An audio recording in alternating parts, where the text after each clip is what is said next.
ان الفاظ کا مطلب صحابہ کرام رضوان اللہ تعالی اجمعین کو نہیں بتایا، بلکہ ان کو سیکرٹ راز میں رکھا گیا۔ اس کے پیچھے ایک بہت بڑی حکمت ہے۔ ان الفاظ کو حروف مقطعات یا لوح قرآنی کہا جاتا ہے۔ آپ نے اکثر دیکھا ہوگا کہ اکثر گھروں کے دیواروں پر برکت کے لیے یہ لوح قرآنی لکھے ہوئے ہوتے ہیں۔ یہ اللہ اور رسول کے درمیان ایک کوڈ ورڈ ہے جو دنیا کو نہیں بتایا گیا، اور بہت سے علماء کرام یہ اندازہ لگاتے ہیں کہ ان الفاظ کے اندر روز قیامت امت مسلمہ کے لیے بہت سے خوشخبریاں چھپی ہوئی ہیں۔ اگر ان کو دنیا میں بیان کر دیا جاتا تو ہو سکتا ہے لوگ جنت اور دوزخ کے لیے اور روز قیامت کے لیے اتنی سٹرگل کرتے ہی نہ۔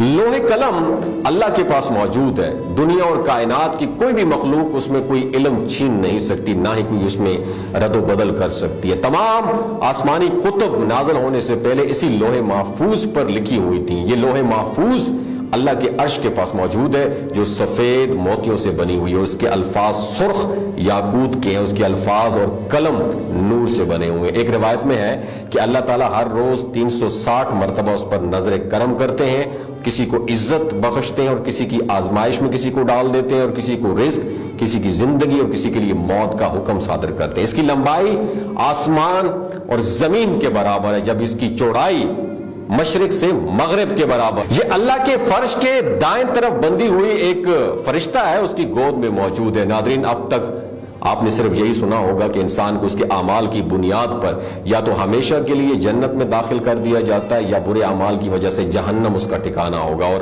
آپ میں سے بہت سے لوگ یہ بھی جانتے ہوں گے کہ جنت اور جہنم کا یہ سفر ہمیں ایک پل کے ذریعے طے کرنا ہے، جسے ہم پل صراط کے نام سے جانتے ہیں۔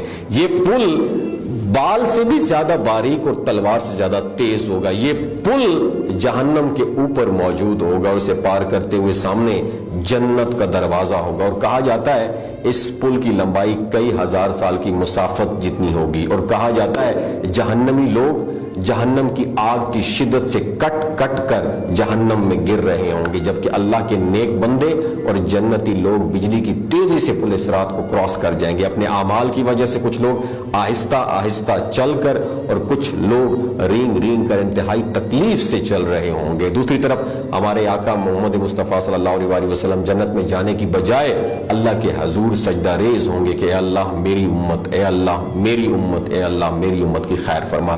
ذرا تصور کیجئے وہ نبی رحمت العالمین کی جن کی گود میں کھیلنے والے ان کے نواسوں اور ان کے گھر والوں کو ذبح کر دیا گیا اور ان پر تشدد کیا گیا، اور خود مسلمانوں نے ان پر طرح طرح کی تکلیفیں اٹھائیں، وہ نبی زیر سجدہ آنسوؤں سے تر اللہ تعالیٰ سے عرض کر رہے ہوں گے کہ اے اللہ میری امت، اے اللہ میری امت کی خیر فرما۔